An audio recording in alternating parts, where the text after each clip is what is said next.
அஸ்ஸலாமு அலைக்கும் வரஹ்மத்துல்லாஹி வபரகாத்துஹு. 26வது கேள்வி பார்க்கணும். 25 கேள்வி வரை இதுவரைக்கும் செஞ்சுக்கிறோம். 26வது கேள்வியிலேருந்து மிச்ச கேள்விகள் பார்க்க வேணும். கட்டாயமாக ஃபெஸ்ட்டுக்கு 15 கேள்விகளையும் செஞ்சு கொள்ளுங்கள். அவசரமாக விளக்கங்கள் நாங்கள் பார்த்துக்கொள்வோம். 26வது கேள்வி போய்த்துக்கொள்வோம். 26வது கேள்வி வாசிக்கணும் என்றால், உப்பாளத்தில் கடல் நீரில் உப்பை பிரித்தெடுத்தல் நடைபெறுகிற பொழுது சோடியம் குளோரைட்டுடன் வெளிப்படிவாகும் சேர்வையாது அப்படின்னு சொன்னால், உப்பளத்தில் பாத்திகள் இட்டு மன்னார் புத்தளம் போன்ற பகுதிகளில் பார்த்தீங்கன்னா பாத்திகள் இட்டிப்பாங்க. அந்த பாத்திகளில் கடல் நீரை சேமித்து தான் உப்பு எடுப்பாங்க இல்லையா. அந்த உப்பளங்களில் சேமிக்கப்படுற நேரம் பல இரசாயன சேர்வைகள் படிவுகளாக வரும். இறுதியான 3வது ஃபெஸ்ட் ஒரு பாத்தி ஏற்படுத்துவாங்க.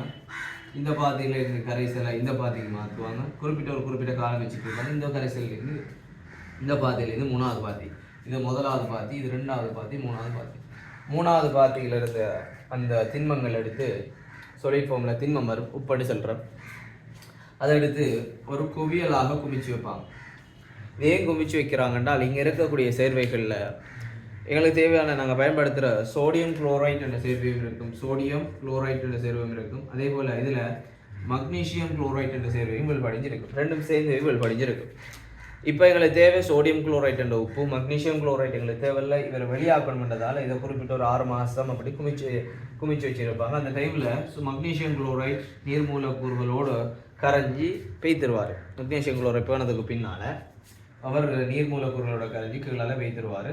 சோடியம் குளோரைட் இருக்க போகுது. ஆகவே ஒரு 6 மாதத்துக்கு பின்னால் இந்த குவியலில் சோடியம் குளோரைட் மாத்திரமே இருக்கும். சரிதானே? அப்போ எங்களை கேள்வி, இப்போ இந்த இடத்துல இந்த 3வது பாத்தியிலிருந்து வார நேரம் இந்த சோடியம் குளோரைட்டில் வேறு என்ன சேர்வை கூட வருகுதுன்றதான் கேள்வி. ஆகவே மக்னீசியம் குளோரைட் விடை 2ஆக இருக்க போகுது. 2ஆக இருக்க போகுது.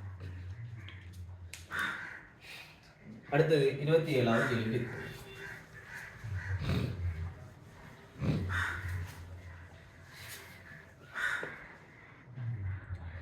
27வது கேள்வி போனால், நீரின் மூலம் ஒரு குறித்த பொருளின் மீது பிரயோகிக்கப்படும் உயர்ந்தபட்ச மேலுதைப்பு பொருளின் நிறையிலும் பார்க்க குறைந்ததாக இருக்குது. அப்போது பொருள் கேள்வி கேட்டிருக்காங்க அப்படின்னு சொன்னால், பொருள் ஒன்று இருக்குதா, ஒரு திரவத்துக்குள்ளால ஒரு கப்புக்குள்ளே இருக்க மாதிரி இருக்கும். இந்த கப்பில் குறித்த ஒரு திணிவு இருக்குதான். இந்த குறித்த திணிவு நான் வரைகிற நிலம் எப்படி அது இருக்குமன்றத்தை சரியாக காட்ட முடியாத ஒரு நிலையில தான் வரையணும். ஏன்னா சரியாக காட்டினா விட விளங்கிடும். சரிதானே? இப்படி இருக்குன்னு வச்சுக்கொள்வோம். சரிதானே? பொதுவாக பொருள் இப்படியான ஒரு பொருள் இருக்குதான். இந்த பொருளினுடைய திணிவு நிறை என்றது எப்படி தாக்கும்? இப்படி தாக்கும். இதான் நிறை தாக்கும் இல்லையா? வெயிட் எங்கே தாக்கும்? கீழ் நோக்கி தாக்கும். இந்த திரவத்தினால ஒரு விசை தாக்கும். அதுக்கு நாங்கள் பேர் சொல்கிறோம் மேலுதைப்பு. அது மேல் நோக்கி தாக்கும். இந்த மேலுதைப்பு மேல் நோக்கி தாக்க போகுது இல்லையா? மேலுதைப்பு தாக்கும். இப்போ தந்த கூற்று எப்படி என்றால், மேலுதைப்பு உயர்ந்தபட்சமாக இருக்குதாம். அப்படி உயர்ந்தபட்சமான மேலுதைப்புன்றதும் நிறைய விட, அந்த பொருளினுடைய நிறைய விட குறைவாக இல்லை. எக்ஸாம்பிளுக்கு ஒரு எண்ணெய் வச்சு நாங்கள் எடுத்தோம்னால் விட விளங்கி இருக்கும். இருந்தாலும் எண்ணோட வச்சு கொடுக்கும். இந்த பொருளினுடைய தெளிவு அப்படிங்கிறது 2 கிலோகிராம் எடுத்தால் அதனுடைய நிறை என்பது ஒரு 20 நியூட்டன். அப்படி என்றால் 2 கிலோகிராம் என்று எடுத்தோம்னு சொன்னால் எங்களுக்கு 20 நியூட்டன் என்பது அதனுடைய நிறை வரப்போகுது. இப்போ மேலுதைப்பு மேக்சிமம் உயர்ந்தபட்சமாக இங்கே வழங்கப்படுற மேலுதைப்பு அப்படின்னு நிறைய குறையும். மேக்சிமமாக நாங்கள் பார்த்தோம்னு சொன்னால் 10 நியூட்டன் வைப்போம். 10 நியூட்டன் வழங்குவோம். நிறையோட குறையாது. அப்போ இது 10 நியூட்டன், இது 20 நியூட்டன் வச்சால் விளைவுள் எங்களை பக்கம் இருக்க போகுது? கீழ் நோக்கி தான் இருக்க போகுது. விளைவுள் எங்களை கீழ் நோக்கி தான் இங்கே 10 நியூட்டன் கீழ் நோக்கி இருக்கிறதால என்ன செய்யும்? பொருள் முற்றாக அமலக்கூடியதாக இருக்கும். ஆகவே இந்த பொருளினுடைய உண்மையான வடிவம் இப்படி இருக்க போகுதுனால் இப்படி இருக்காது. இது நீருக்குள்ள அமிழ்ந்த மாதிரி ஃபுல்லாக அமிழ்ந்த மாதிரியாக இருக்க போகுது. நீர்ல முற்றாக அமிழ்ந்த நிலையில இருக்க போகுது. சரிதானே?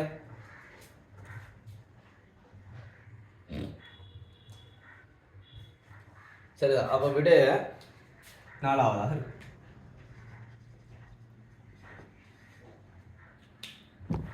நாங்கள் 28வது கேள்வி இதுக்குள்ளும் 28வது கேள்வியை பொறுத்தவரை மனித உணவு சமீபாட்டு தொகுதிக்கும் மனித சுவாச தொகுதிக்கும் பொதுவான பகுதி தியரியில் வர விஷயம்தான்.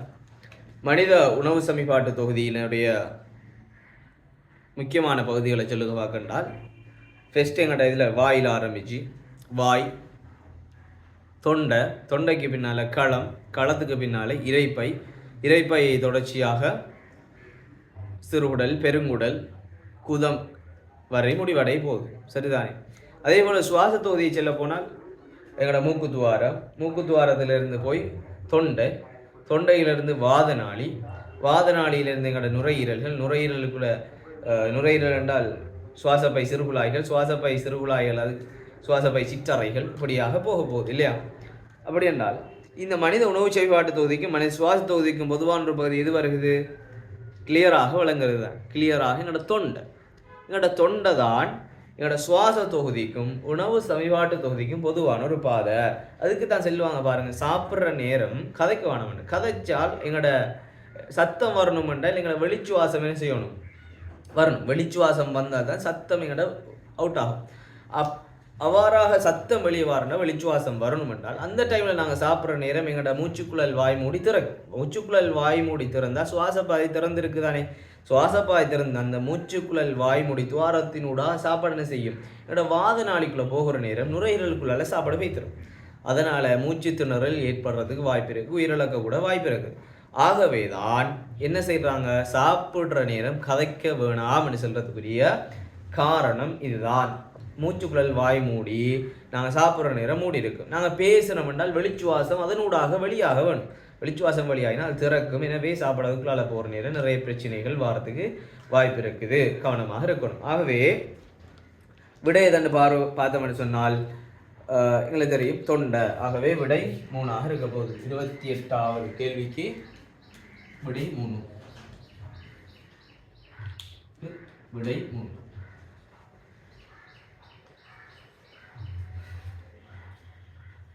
அதே போல 29வது கேள்வியை பொறுத்தவரையில்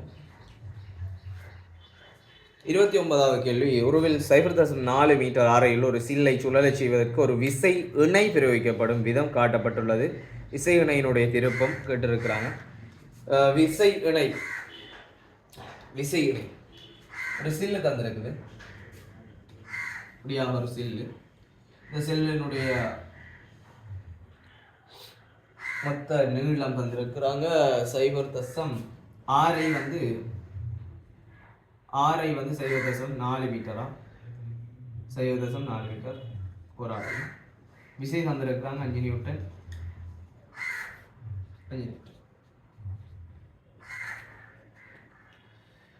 எங்களுக்கு தெரியும் விசை இணை என்றால் எங்களுக்கு தெரியும் விசை இணை அப்படிங்கிறது விசை இணையினுடைய சமன்பாடு என்ன? விசை தர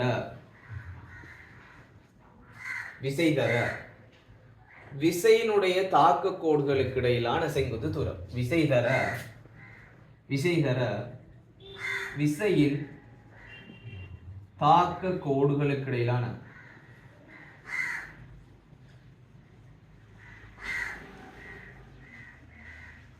விசையின் தாக்க கோடுகளுக்கு இடையிலான செங்குத்து தூரம்.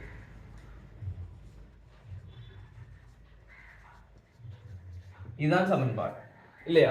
ஆகவே விசை இணை என்றாலே 2 விசை வந்தானா, விசை இணை என்றது எதிரெதிர் திசையில் 2 விசைகள் வந்தால் தான் நாங்கள் விசை இணை உருவாகும் இல்லையா? விசை இணை வரணும்னு சொன்னால் அந்த விசை இணையில் ஒரு விசை திருப்பம் ஏற்படணும் என்றால் 2 விசை வரும். அதில் ஒரு திருப்பத்தை தான் நாங்கள் கணிக்க போகிறோம். உதாரணமாக வலஞ்சுழி திருப்பத்தை கணிக்க போகிறோம் அல்லது இளஞ்சுழி திருப்பத்தை கணிக்க போகிறோம். இதுதான் விசை இணை. இப்போ ஒரு குறித்த சில்லில் நாங்கள் ஸ்டேரிங் தானே இது. இப்போ ஸ்டேரிங்கை திருப்புற நேரம் நாங்கள் எதிரெதிர் திசையில் 2 விசைகளை பிரயோகிக்கிறோம். இங்கால ஒரு விசை, இங்கால ஒரு விசையை பிரயோகிக்கிறோம். ஆனால் சில்ல நாங்கள் ஒரு பக்கம் தான் சுற்றுறோம். ஆனால் எதிரெதிர் விசையில் என்ன செய்கிறோம்? பிரயோகிக்கும். அதான் விசை இணை. அந்த விசை இணையில் ஏற்படுற விசை திருப்பத்தை நாங்கள் காணப்போகிறோம். விசை திருப்பத்தை காணப்போகிறோம். அதுக்கு என்ன செய்யறது? விசை தர விசை எவ்வளோ? 5 நியூட்டன். இப்போ 2 விசை இருக்குன்னு 10 போட்டுறல, 5 தான். ஏண்டா ஒரு திருப்பத்தை தான் காணப்போகிறோம். இந்த வலஞ்சுழி திருப்பம் அல்லது இடஞ்சுழி திருப்பத்தை மாத்திரம் நாங்கள் காணப்போகிறோம். விசையினுடைய தாக்க கோடுகளுக்கு இடையிலான இந்த இணைக்கு ஒரு விசை இருக்குது, ஈனைக்கு ஒரு விசை இருக்கு. இந்த ரெண்டு தாக்கு கோடுகளுக்கு இடையில என்ன செங்குத்து தூரம் மொத்தமாக பார்த்தால் எவ்வளவு செங்குத்து தூரம் 0.8 மீட்டர். அப்ப விசை திருப்பம் நாம் காண்ற நேரம் என்ன செய்யணும், வலஞ்சுழி திருப்பம் அல்லது இடஞ்சுழி திருப்பத்தை எடுக்கிறோம் 5 நியூட்டன். அந்த விசை எடுத்துக்கொள்றோம். விசையினுடைய தாக்கு கோடுகளுக்கு இடையிலான தூரம் எவ்வளவு 0.8 மீட்டர். ஆகவே 8×5 40. ஆகவே 4 நியூட்டன் மீட்டராக வரப்போகுது. 4 நியூட்டன் மீட்டராக வரப்போகுது. எங்களுக்கு விட பெருமானமாக தந்தில்லை. ஆகவே இப்படி கொடுத்தா சரி. இப்படி ஆகிறத பாருங்க. இப்படி ஆகிறத சரி. விடை எத்தனை? விடை 2ஆக இருக்கும். விடை 2ஆக இருக்கும். விடை 2ஆக இருக்கும். சரிதான். அடுத்து நாங்கள் 30வது கேள்வி பார்த்துக்கணும்.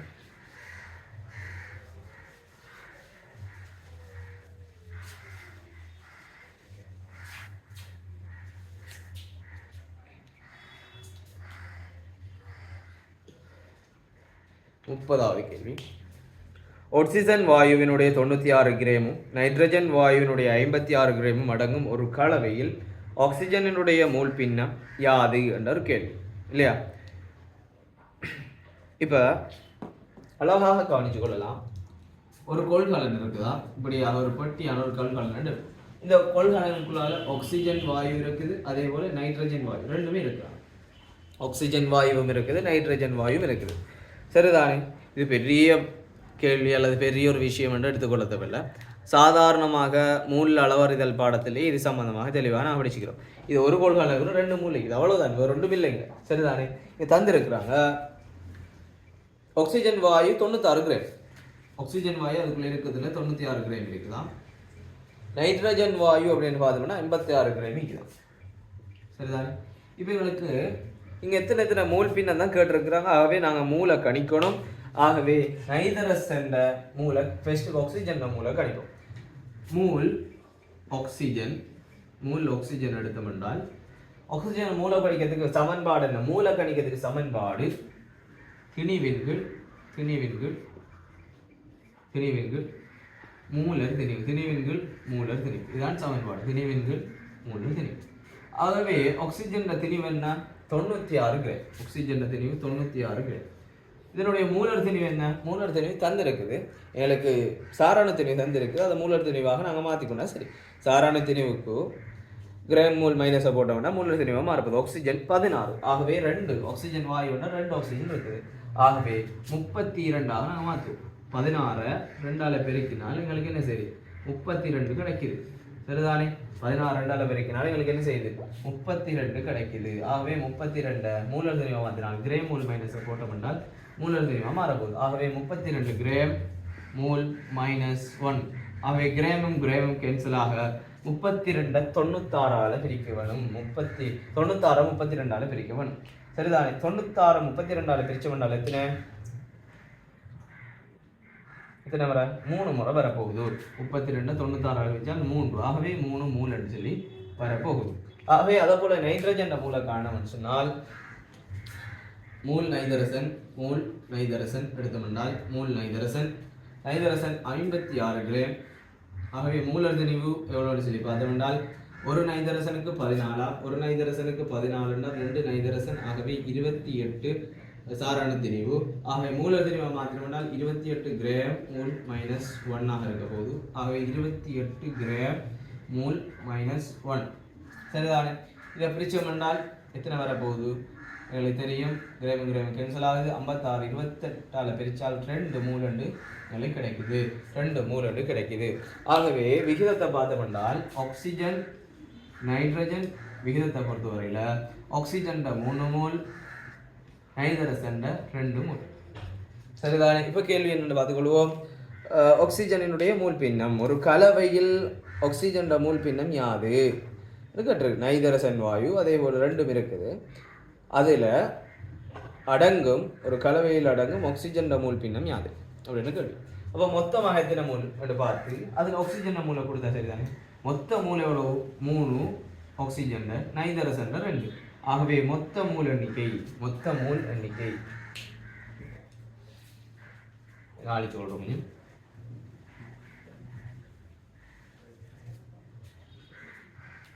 மொத்த மூல்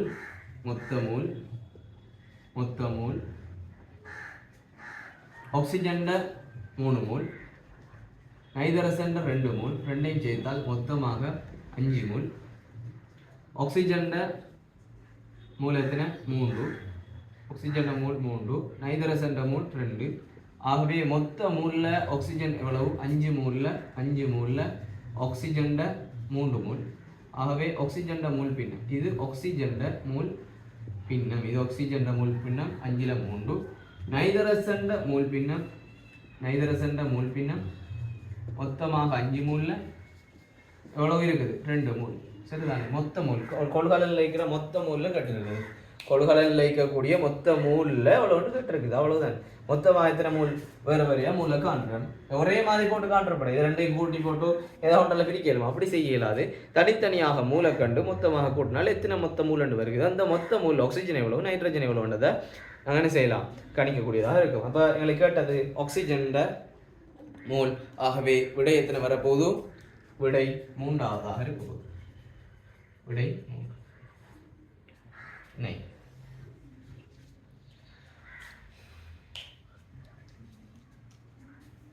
31வது கேள்வி பேசிக் கொள்வோம். தேவையானவங்க போஸ்ட் பண்ணி எழுதி கொள்ளுங்க.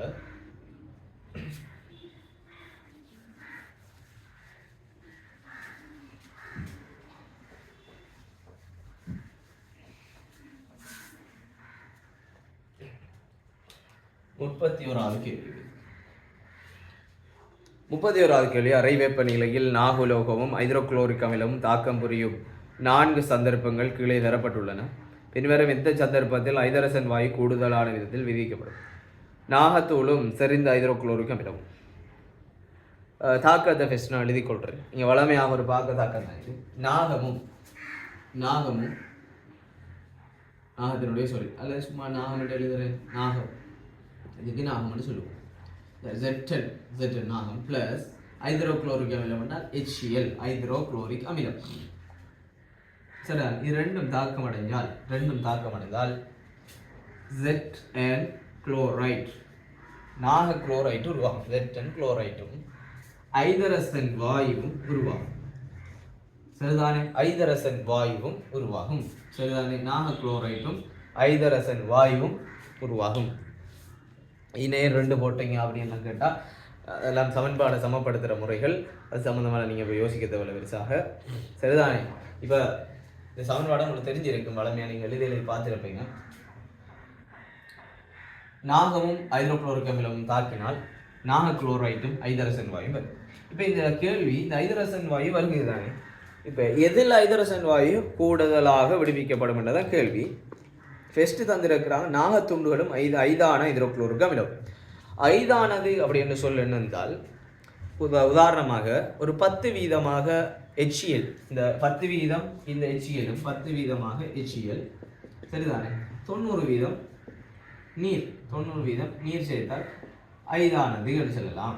90% நீர் அல்லது 5% நீரோ சரி. ஆனால் செறிந்ததுன்னு சொன்னால் செறிந்ததென்றால் கிட்டத்தட்ட 90% HCl-ம் 10% நீரும் இருக்கும். அல்லது 100% HCl தான் செறிந்தது. சரிதானே? இதை சொல்லுவாங்க. அப்போ முதலாவது நாகத்தூண்டுகளும் ஐதான ஹைட்ரோகுளோரிக். நீங்களே செல்லுங்க வந்து நாகத்தோட ஐதானத்தை போட்டால் கூடுதலாக ஹைட்ரஜன் தாக்கம் நடக்குமா, செறிந்ததை போட்டால் கூட தாக்குமா? சிம்பிளாக சொல்லலாம். இது 100% மீக்கத்தை போட்டால் தாக்கம் கூட நடக்கும். 10% மீக்கத்தை போட்டு 100% மீக்கத்தை போட்டால் தான் தாக்கம் கூடுதலாக நடக்க போகுது. ஆகவே ஐதானத்தோட வாராது. ஐதானத்தோட ஹைட்ரஜன் வாயு வரும், ஆனால் கூடுதலாக வரமாட்டாது. கூடுதலாக வரனா செறிந்ததை போடணும். ஆகவே தான் முதலாவது கேன்சல் பண்ணிக்கிடுவோம். நாகத்துண்டுகள் ஐதானதை கேன்சல் பண்ணுவோம். அவ ஐதானத்தை 2ஐயும் கேன்சல் பண்ணினோம்னு சொன்னால் முதலாவது விடையும் 3வது விடையும் கேன்சல் ஆகும். இப்போ 2வது 4வது நீக்குது. சரிதானே? செறிந்த ஹைட்ரோகுளோரிக் அமிலம் சரி. இப்போ இங்கே நாகத்துண்டுகள் நாகத்தூள். இப்போ நான் சொல்கிற மாதிரி என்னென்றால்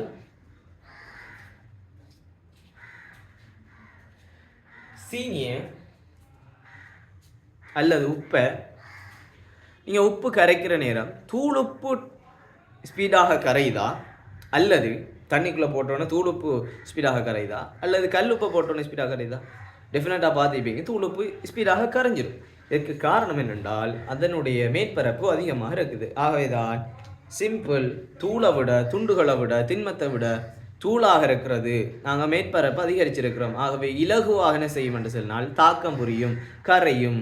உப்பு நீரோட கரைகிறதும் ஒரு தாக்கம் தான். ஆகவே இலகுவாக கரைஞ்சிடும். ஆகவே துண்டுகளை விட தூள் அதிகமாக தாக்கம் புரியும். ஆகவே இங்கே விட எப்படி வரப்போகுது என்றால் நாகத்தூளும் செறிந்த ஹைட்ரோகுளோரிக் அமிலமும் தாக்குற நேரம் மிக அதிகளவான ஜெப்டன் குளோரைட்டும் சரி, அதிகளவான ஜெப்டன் குளோரைட்டும் நாகக்ளோரைட்டும் அதிகளவான ஹைட்ரஜனும் உருவாகும் என்றால் இலகுவாக தாக்கம் வீரியமாக நடக்க போகுது. ஆகவே விடை எத்தனை வரப்போகுது? விடை 4வது வரப்போகுது. விடை 4வதாக வரப்போகுது.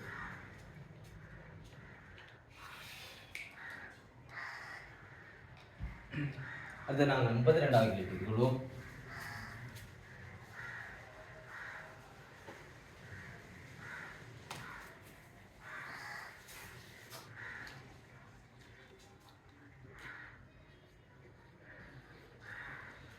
முப்பத்தி 2வது கேள்வி, ஒரு வண்ணமிலத்துக்கும் ஒரு வன்மூலத்துக்கும் இடையே நடைபெறுவது. ஒரு வண்ணமிலம் என்றால் நாங்கள் HCl எடுக்கலாம் இல்லையா? வண்ணமிலமாக HCl எடுப்போம். வன்மூலமாக சோடியம் ஹைட்ரோக்சைடு எடுப்போம். வண்ணமிலமாக இது வன் அமிலம், இது வன் அமிலம். வண்ணமிலம் உடனே செல்லும், நீரோட தாக்குனா H+ விடுவிக்கும்.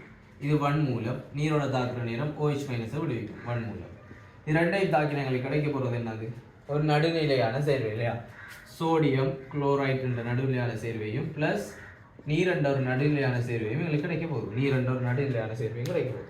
சரிதானே?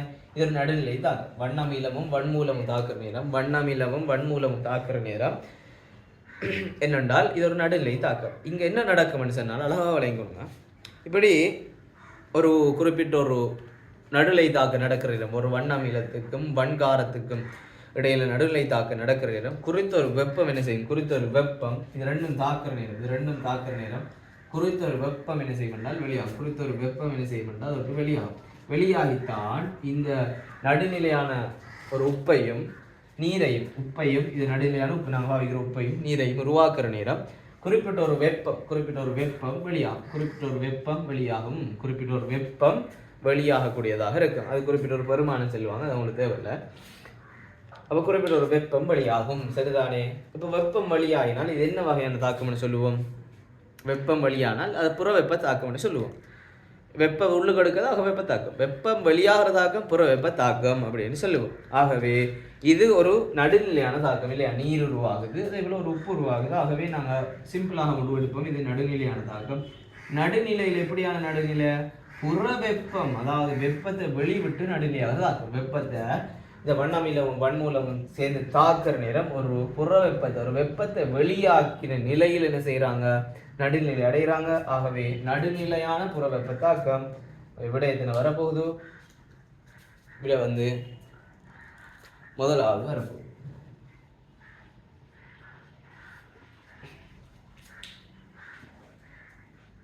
முப்பத்தி 3வது கேள்வி.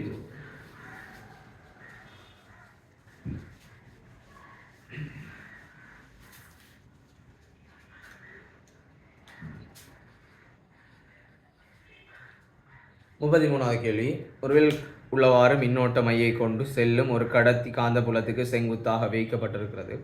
கிடைக்கோடுகளின் மூலம் காந்த புலத்தின் திசை காட்டப்பட்டுள்ளது. அப்போது கடத்தி மீது தாக்கும் விசையினுடைய திசை எப்படி இருக்குன்றதுதான் கேள்வி. நாங்கள் வளைஞ்சு கொள்வோம். இப்படியான ஒரு கடத்தி, இதில் மின்னோட்டம் ஐ ஓடுது. காந்த புலத்தினுடைய திசை எப்படி இருக்குதுன்னால் காந்த புலத்தினுடைய திசை இப்படியாக இருக்குது. காந்த புலத்தினுடைய திசை இந்த திசையில் இருக்குது. இங்கே கேள்வி விசை.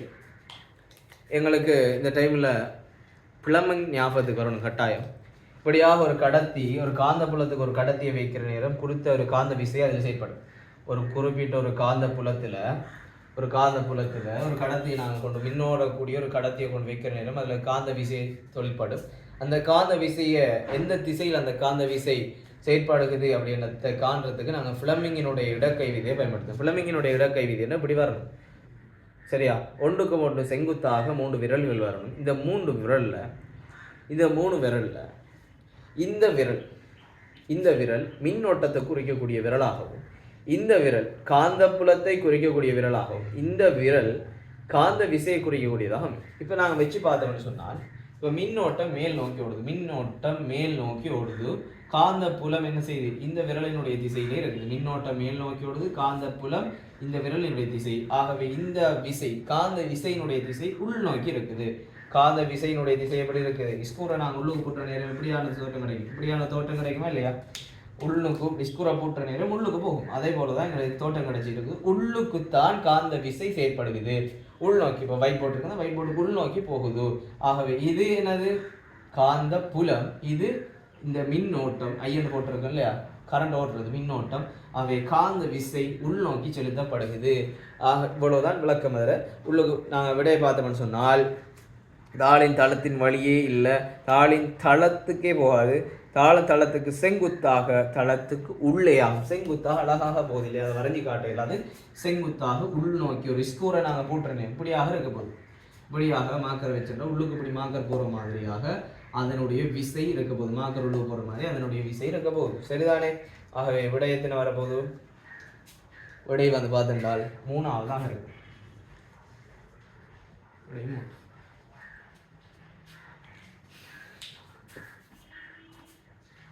விடை 3.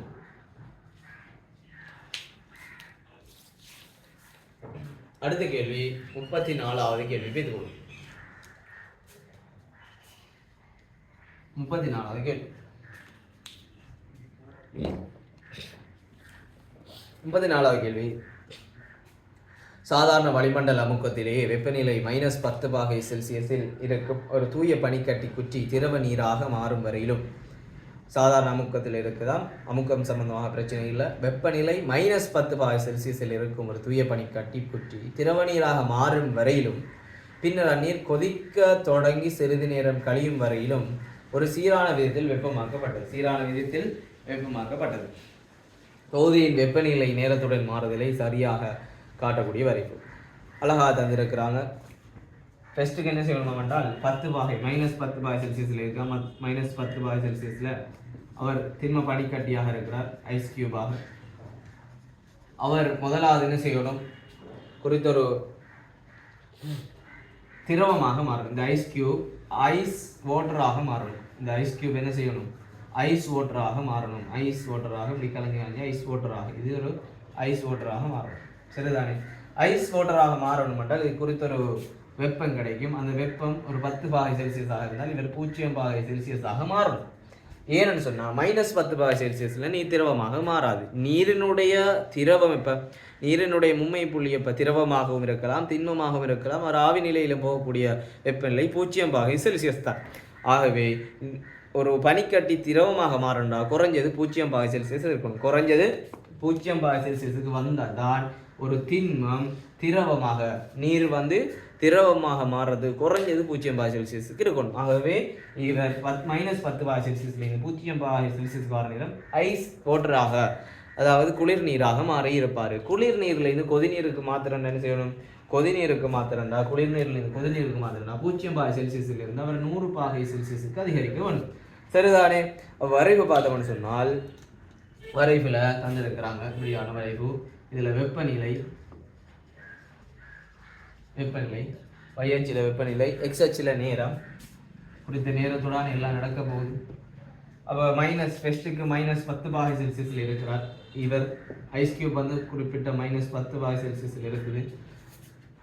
அப்போ குறித்த ஒரு வெப்பத்தை பெற்று என்ன செய்வார் அவர் என்றால் 0 பாகை தான் 0 பாகை செல்சியஸுக்கு மாறுவார். 0 பாகை செல்சியஸுக்கு மாறினா தான் அது வாட்டராக, ஐஸ் வாட்டராக மாறுவார் இல்லையா? இன்னைக்கு ஐஸ் கியூபாக இருந்தவர், ஐஸ் கட்டியாக இருந்தவர் ஐஸ் வாட்டராக மாறுவார். ஐஸ் வாட்டராக மாறினது பிறகு அது கொதிக்கணும்னு சொன்னால், கொதிக்கணும் என்றால் 100 பாகை செல்சியஸுக்கு போகணும். 100 பாகை செல்சியஸுக்கு போனால் தான் அவரால் கொதிக்க இயலும். ஆகவே 100 பாகை செல்சியஸுக்கு என்ன செய்வார், அதிகரிப்பார். 100 பாகை செல்சியஸுக்கு அவர் அதிகரிக்க வேண்டும். 100 பாகை செல்சியஸுக்கு அவர் என்ன செய்வார், அதிகரிக்க வேணும். சரிதானே? இப்படியாக அதிகரிக்கணும். அல்லது கொஞ்சம் நேரம் இப்படிங்கிறலாம், அல்லது கொஞ்ச நேரம் இருக்கலாம். 0 பாகை செல்சியஸில் கொஞ்ச நேரம் இருந்தால் நல்ல பனிக்கட்டிகள் எல்லாம் என்ன செய்யும், நீராக மாறும். நீராக மாறினதுக்கு பிறகு கொஞ்ச நேரத்துக்கு பின்னால் திருப்பி என்ன செய்யும் என்றால் 100 பாகை செல்சியஸுக்கு போனால் எல்லா நீரும் கொதி நீராவியாக மாறிடும். அதுக்கு பின்னால் என்ன செய்யும், அப்படியே கொதிச்சு கொதிச்சு ஆவியாகி போகக்கூடியதாக இருக்கும். அதுக்கு மேலே போனாலும் நிறைய ஆவியாகக்கூடியதாக இருக்கும். சரிதான், எங்களுக்கு 100 பாகை கொதிக்கிற வரைக்கும் தான் கேட்டுருக்குறாங்க. அதனால 100 பாகை செல்சியஸில் நாங்கள் கொடுத்துருக்குறோம். ஆகவே விடயத்தின் வரப்போகுது அப்படியே பார்த்தோம்னால் 2வது விடை 2வது. அடுத்தது நாங்கள் 35வது கேள்வி பார்ப்போம்.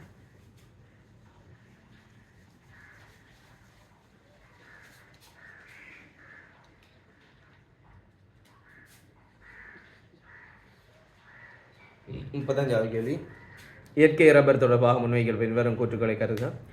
சரிதானே, இயற்கை ரப்பராம், இயற்கையில் தான் ரப்பர் உற்பத்தி செய்யப்படுது. இயற்கை நீங்கள் படிச்சிருப்பீங்க வரலாறுலே, இயற்கையாக ரப்பர் எங்கெல்லாம் விலங்குகள் உற்பத்தி செய்யப்படுதுன்றதெல்லாம் படிச்சிருப்பீங்க. சரி, நாங்கள் ரப்பரை பற்றி பார்த்தோம்னு சொன்னால், ரப்பரை பொறுத்தவரையில் ஒரு இயற்கையான பல்பகுதியும், ரப்பரை பொறுத்தவரை தேவையான வெளியே வச்சுக்கொள்ளணும் எல்லாத்தையும். ரப்பரை பொறுத்தவரையில் ஒரு இயற்கையான பல்பகுதியம். சரிதானே, இதனுடைய ஒரு பகுதியம் என்னென்றால் இந்த ஐசோப்ரீன் செல்லக்கூடியதான் இதனுடைய ஒரு பகுதியமாக இருக்க போகுது. ரப்பர் ஒரு இயற்கையான பல்பகுதியத்தோட இதனுடைய ஒரு பகுதியம் ஐசோப்ரீன். இந்த ஐசோப்ரீன் பல சேர்ந்துதான், ஐசோப்ரீன்ல பல லட்சக்கணக்கான ஐசோப்ரீன் சேர்ந்துதான் ஒரு ரப்பர் என்கூடிய பல்பகுதியத்தை உருவாக்குது. ஐசோப்ரீன் என்கிற பல ஒரு பகுதியம் சேர்ந்துதான் ரப்பர் என்கிற ஒரு பல்பகுதியத்தை உருவாக்கக்கூடியதாக இருக்குது. ஐசோப்ரீன் வடிவம் எப்படி அமைக்கும்? ஐசோப்ரீன் வடிவம் இப்படியாக இருக்கப்படும்.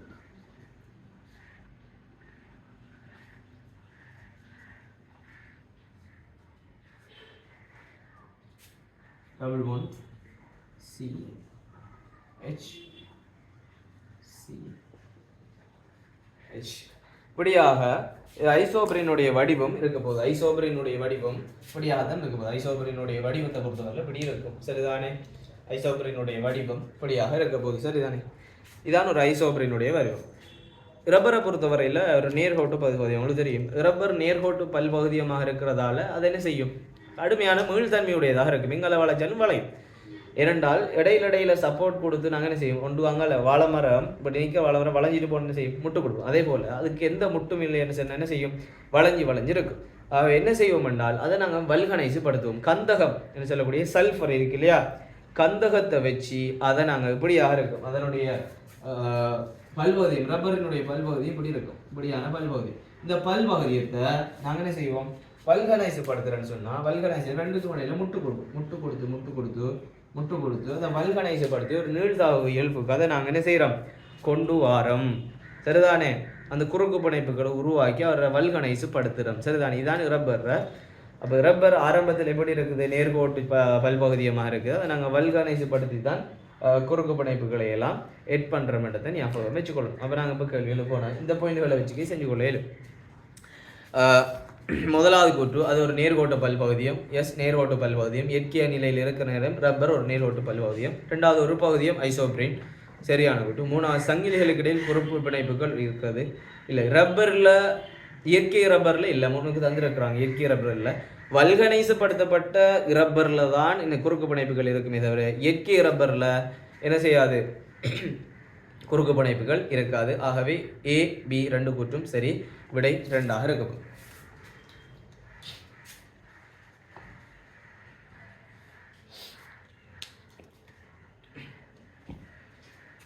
முப்பத்தி 6வது கேள்வி இதுக்குள்ளும்.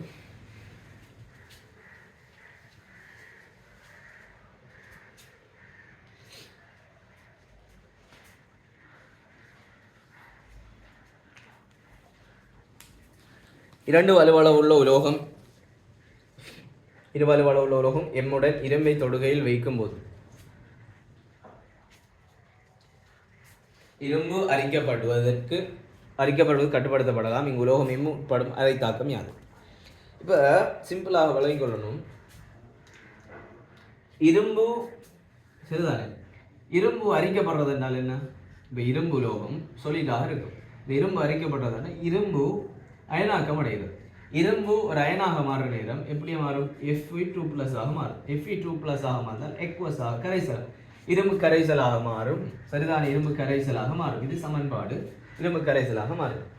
சரிதான். இப்ப இவங்களோட பிரச்சனை இரும்பு அரிக்கப்படப்படாதான். இப்படி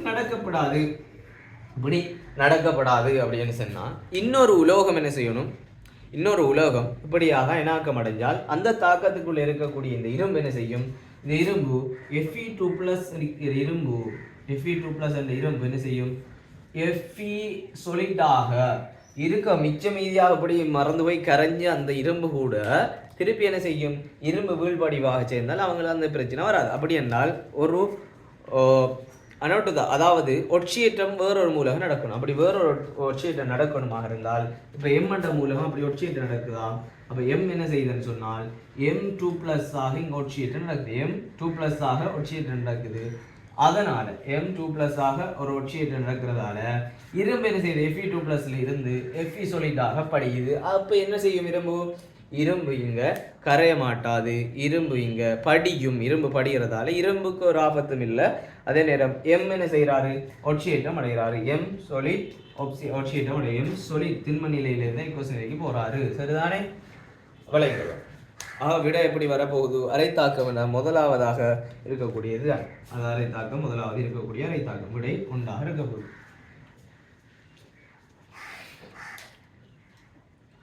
அடுத்து 37வது கேள்வி.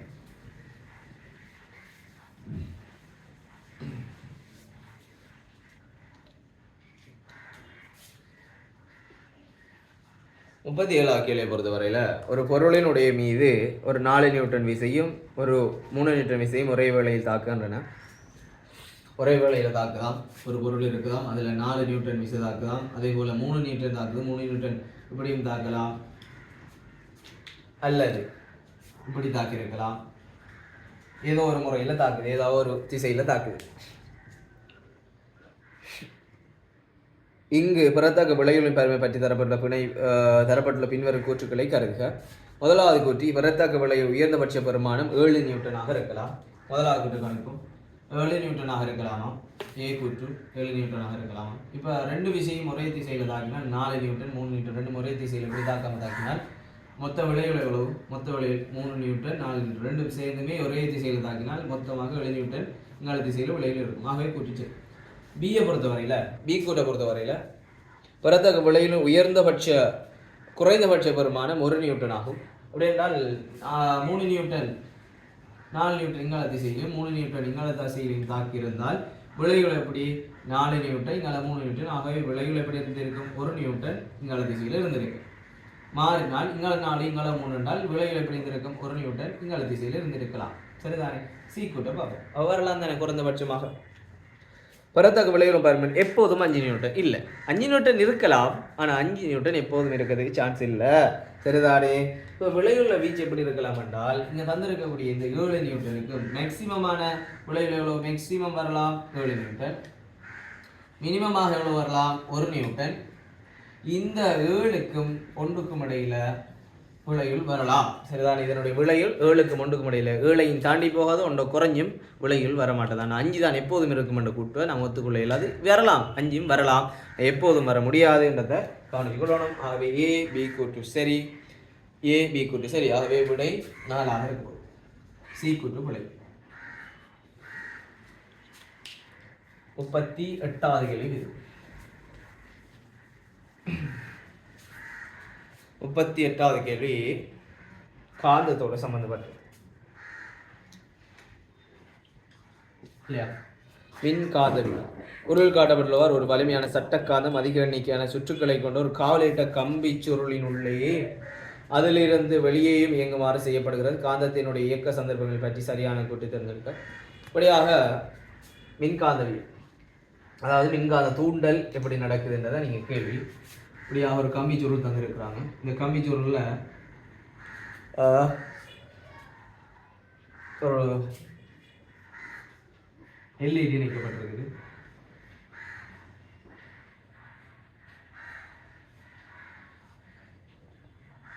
இணைக்கப்பட்டிருக்காங்க. சரிதான், மற்றது தேவையில்லை.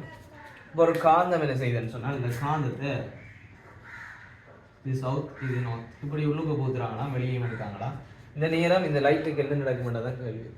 இப்போ நாங்கள் ஒரு காந்தத்தை மின்காந்த தூண்டல் என்றால் என்ன, இப்போ இந்த காந்தத்துக்கு வடக்கிலிருந்து கிழக்க நோக்கி, வடக்கிலிருந்து கிழக்கு நோக்கி காந்த புலங்கள் சொல்லுது. காந்த புலங்கள் இப்படி இருக்க, காந்த புலங்கள் இப்படி இருக்கு, காந்த புலங்கள்.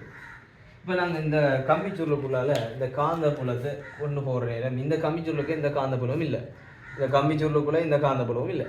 ஆனால் இந்த கம்பிச்சுருளுக்குள்ளால நாங்கள் இந்த காந்த புலத்தை கொண்டு போகிற நேரம் குறித்த ஒரு அதிகரிப்பு காந்த புலத்தில் ஒரு அதிகரிப்பு ஏற்படுமா இல்லையா? காந்த புலத்தில் ஒரு அதிகரிப்பு ஏற்படும். இப்போ கொண்டு போகிற நேரம் இந்த காந்த புலங்கள் உழுவு போகும். காந்த புலங்கள் உழுவு போனால் குறிப்பிட்ட காந்த புலங்கள் இங்கே வருமா இல்லையா? இப்படி குறிப்பிட்ட காந்த புலங்கள் இங்கே உருவாகும். இங்கே காந்த புலம் ஏற்கனவே இல்லாமல் வந்து குறிப்பிட்ட காந்த புலம் வார நேரம் மின்னோட்டம் ஓடும். குறிப்பிட்ட காந்த புலம் வார நேரம் இதுக்குள்ள மின்னோட்டம் ஓடக்குள்ள ஏதாவது ஒரு பல்ப் என்ன செய்யலாம், மின்னோட்டம் இப்படி ஓடுதுன்னு வச்சுக்கொள்ளுங்க. மின்னோட்டம் இப்படி ஓடினால் இப்படி வந்து மின்னோட்டம் இதுக்குள்ளால வந்து என்ன செய்ய போகுது, இதுக்குள்ளால வந்து இந்த பல்ப் பற்ற போகுது, இந்த பல்ப் பற்ற போகுது. ரெண்டு லோடு தான் இருக்குது. என்னன்னு சொன்னால் 2 10 கட்ட இல்லை, இதுக்குள்ளால கரண்ட் போயிட்டு இதுக்குள்ளால வாரது அப்படி ஒரு பிரச்சனை வரும். சரிதானே? ஏனண்டா மின் போகிற வழியால் வர வேணும். சரிதானே? அவை இப்படி போகிறது, இப்படி போனால் இது ப்ளஸ்ஸாக இருக்குது, இது மைனஸாக இருக்குது, அவை இப்படி வந்துடும். சரிதானே? மாற்றி இதை வெளியெடுக்கிற நேரம் அந்த காந்த புலங்கள் அளவு குறையும். கூடக்குள்ளையும் மின்காந்த தூண்டப்படும், குறைக்குள்ளையும் ஒரு மாற்றம் நடக்கிறாங்க. மின்காந்த புலத்தில் ஒரு மாற்றம் நடந்தால் அங்கே மின் தூண்டப்படும். அதான் மின்காந்த தூண்டல். சரிதானே? அந்த டைமும் ஒரு பல்ப் என்ன செய்ய போகுது, எரிய போகுது. அந்த டைமும் மின்னோட்டம் இந்த திசையில் ஓடுதுன்னு வச்சுக்கோங்க. இந்த திசையில் ஓடுனா என்ன செய்யும், இப்படி வந்து இது ப்ளஸ் தானே, இதுக்குள்ளால போயிட்டு இப்படியே போக போகுது. சரிதானே? இப்போ இதுக்குள்ளால போய் இதுக்குள்ளால வர இல்லாதே, அப்போ கரண்ட் திருப்பி வந்த வழியால போகணும். அதால் அப்படி நடக்காது.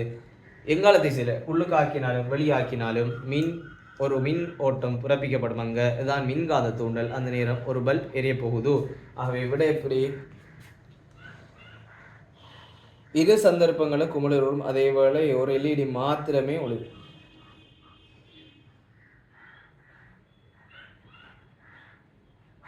உள்ளே வழி அப்படி இல்லை, 2 சந்தர்ப்பம் குமிழ் ஒளிரும் அதே வேளை ஒரு எல்இடி மாத்திரம்தான் ஒளிரக்கூடியதாக இருக்க போது. சரிதானே? எல்இடி ஒன்று தான் ஒளி. குமிழ் வந்து இதில் இந்த ஜாயின் பண்ணிக்கிறதால எந்த டைமும் ஒளிர போகுது. ஆகவே விடை 2வது நினைக்கிறேன். விடை 2வது. 39வது.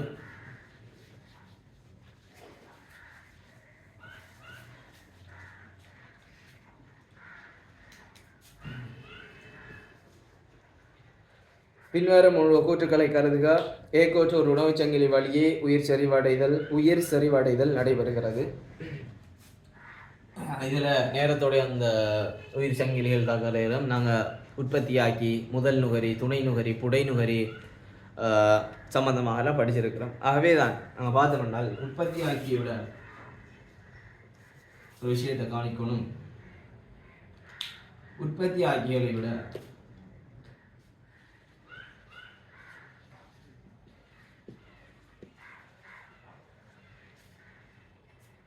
இந்த உற்பத்தி ஆக்கியலை விட முதலாம் நுகரியினுடைய அளவு அதிகரிக்கும். அதான் இங்கே சொல்லுங்க, ஒரு நோய்ச்சங்கிலி வழியே உயிர் செறிவடைதல், உயிரினுடைய அளவு அதிகரிக்கலாம். உற்பத்தி ஆக்கியை விட முதல் நுகரி அதிகம். முதல் நுகரியை விட துணை நுகரி அதிகமாக இருக்கும். துணை நுகரியை விட புடை நுகரி அதிகமாக இருக்கலாம். சரிதானே? இப்படி நடக்குதான்றதை சொல்றாங்க. அப்போ இதான் உணவு அலை இல்லையா, உணவு சங்கிலி. இந்த உணவு சங்கிலியினுடைய அழிவாக உயிர்களினுடைய அளவு அதிகரிக்குதான். விட்டு சரிதானே? உயிரினுடைய அளவு அதிகரிக்குது. சரிதானே? உயிரினுடைய அளவு அதிகரித்து கொண்டு போகுது. 2வது கூற்று, உணவு சங்கிலியினுடைய உயர் போசனை மட்டங்களில் நச்சு ரசாயன மாசாக்கிகள் அதிக அளவில் சேர்ந்திருக்குதான். உணவு சங்கிலி உயர் போசனை மட்டங்கள்னு சொன்னால் தாவரங்கள் உயர் போசனை மட்டம் யார் உற்பத்தி ஆகி தான் உயர் போசனை மட்டங்கள் இருக்கும். அது தெரியும். சக்தி என்ன செய்யுதுன்னு சொன்னால் அடுத்தடுத்து இதில் 100 வீதமாக இருந்தால் இதில் 10 வீதம் தான் வரும். இதில் 1 வீதம் தான் வரும். இதில் 0.1 வீதம் தான் வரும் சக்தி. அப்படி என்றால் உயர் சக்தி மட்டும் உற்பத்தி ஆக்கி, இந்த உற்பத்தி ஆக்கியல்ல நச்சு ரசாயன மாசாக்கிகள் அதிக அளவில் இருக்குதான்னு சொல்கிறாங்க. ஓகே, அதிக அளவில் நச்சு ரசாயன மாசாக்கிகள் இருக்கத்தான் செய்யும். நாங்கள் எவ்வளவு உணவை உற்பத்தி செய்கிறோமோ அவ்வளவு நச்சு ரசாயன மாசாக்கிகளும் இருக்கத்தான் செய்ய போகுது. அப்போ இவருக்கு 2வது லெவல், இவருக்கு 3வது, இவருக்கு 4வது லெவலில் இருக்க போகுது இல்லையா? எவ்வளவுக்கு உயர் போசனையாக இருக்காங்க அளவு நச்சு ரசாயன பொருட்களும் அதில் இருக்க போகுது. ஆகவே சரி, கூற்றும் சரி,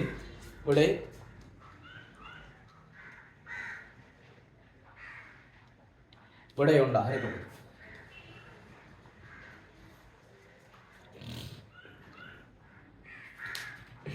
அடுத்த இறுதி கேள்வி 40வது கேள்வி பார்க்க போகிறோம்.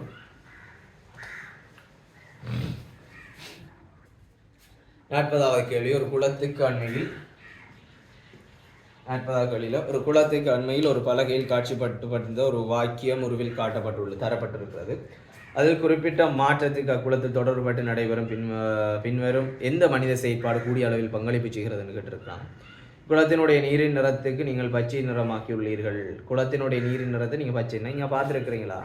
குளங்கள் தனி பச்சை நிறமாக தோற்றமளிக்கும் அல்லது லைட் பச்சை நிறமாக தோற்றமளிக்கும். இதுக்கு காரணம் அந்த நீரை போசனையாக்கம் நடைபெற்றிருக்கு. அந்த நீரில் போசனையாக்கம் நடைபெற்றிருக்குது. இதுக்கு காரணம் நாங்கள் வீட்டு கழிவுகள், குப்பைகள், கூலங்கள், அதே போல் மலசால கூட கழிவுகளை இந்த குளங்களில் திறந்து விடுறதால இந்த குளங்களில் நாங்கள் நைட்ரேட்டு அதே போல் போஸ்பேட் போன்ற உலோகங்களை சேர்வைகளை நைட்ரேட் போஸ்பேட் போன்ற சேர்வைகளை சேர்க்கிறதால இந்த போசனையாக்கம் நடைபெறுது. இந்த போசனையாக்கம் நடைபெற்று அதுக்குள்ளால நிறைய கெமிக்கல் ரியாக்ஷன்ஸ் நடக்கும், இரசாயன தாக்கங்கள் நடக்கிறதால எங்களுக்கு கடுமையான துர்நாற்றம் நீ வீசு. அந்த துர்நாற்றத்துக்கு காரணம் அங்கே நடக்கிற கெமிக்கல் ரியாக்ஷன்ஸை உருவாகக்கூடிய இந்த ஹைட்ரஜன் சல்ஃபைடுன்னு சொல்லக்கூடிய H2S வாயு. இது சும்மாவே இதை உற்பத்தி ஆக்கினால் ஒரு அழுகிய முட்டை வாசம் அடிக்கக்கூடிய இந்த வாயு. அப்போ இந்த போசனையாக்கம் நடைபெற்ற நீர்லேருந்து இந்த H2S உருவாகி இந்த வாசம் அடிக்கும். அதே போல் அமோனியா மூக்கை அரிக்கக்கூடிய ஒரு வகையான வாசம் அது வரக்கூடியதாக இருக்கும். அதே போல் மெதேன், CH4 இப்படியான சேர்வைகள் எல்லாம் இந்த போசனையாக்கம் ஏற்பட்ட நீரில் உருவாகி எங்களுக்கு துர்நாட்டம் வீசக்கூடியதாக இருக்கும். இதில் அல்காக்கள் நிறைஞ்சு போயிருக்கும். இதனால் அல்காக்கள் நிறைஞ்சதால் அதுக்குள்ளே இருக்க உயிரங்கிகளில் இறப்பு அதிக அளவில் நேரிடும். இறந்து அதிகம் ஒரு கெமிக்கல் ரியாக்ஷன்ஸ் ஆகி இப்படியாக சேர்வைகளை உருவாக்கும் மிகப்பெரிய பூகோள பாதிப்பை ஏற்படுத்தக்கூடியதாக இருக்கும். ஆகவே விடையை பொறுத்தவரையில் குளத்துக்கு மேலே பகுதியை வெட்டி துப்புரவாக்க அது காரணமல்ல, மீன் பிடிக்கிறது அது காரணமல்ல, வாகனங்கள் கழுகப்படுகின்றவால் எண்ணெய் கொழுப்பும் சேருதல் அது அவ்வளவுக்கு பொருத்தமான செல்லும், மலமும் கழிவுப் பொருட்கள் நீரோடு சேருதல் தான் மிக பொருத்தமான விடையாக இருக்க போது. ஆகவே விடை 4ஆக இருக்க போகுது. நாங்கள் இப்போ 2020ஆம் ஆண்டினுடைய MCQ கோட் அடிக்கிற வினாக்களை 40 வினாக்களை முடிச்சிருக்கிறோம். தொடர்ச்சியாக அமைப்பு கட்டுற வினாக்கள் அதே போல் கட்டுரை வினாக்களை செஞ்சு கொள்வோம்.